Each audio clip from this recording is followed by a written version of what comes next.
Hey Central friends, it is day 18 of our Advent reading. Let's hear the story from today. Operation No More Tears. Do you know what your name means? Well, there was once a man called Isaiah, and his name meant God to the rescue.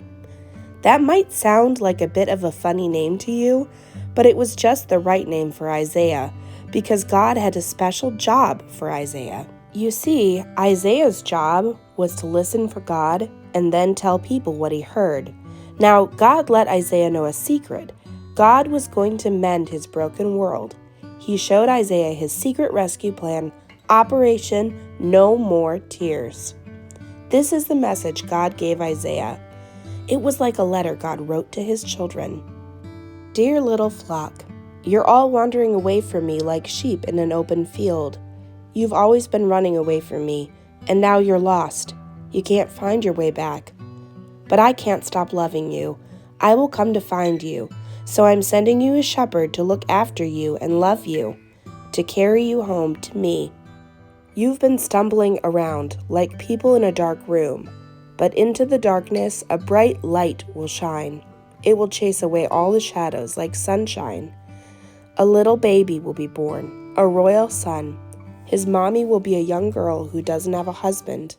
His name will be Emmanuel, which means God has come to live with us. He is one of King David's children's children, the Prince of Peace. Yes, someone is going to come and rescue you, but he won't be who anyone expects. He will be a king, but he won't live in a palace, and he won't have lots of money. He will be poor, and he will be a servant. But this king will heal the whole world. He'll be a hero. He'll fight for his people and rescue them from their enemies. But he won't have big armies, and he won't fight with swords. He will make the blind see. He will make the lame leap like deer. He will make everything the way it was always meant to be. But people will hate him, and they won't listen to him. He will be like a lamb. He will suffer and die. It's the secret rescue plan we made from before the beginning of the world. It's the only way to get you back. But he won't stay dead. I will make him alive again. And one day, when he comes back to rule forever, the mountains and trees will dance and sing for joy. The earth will shout out loud. His fame will fill the whole earth as the waters cover the sea.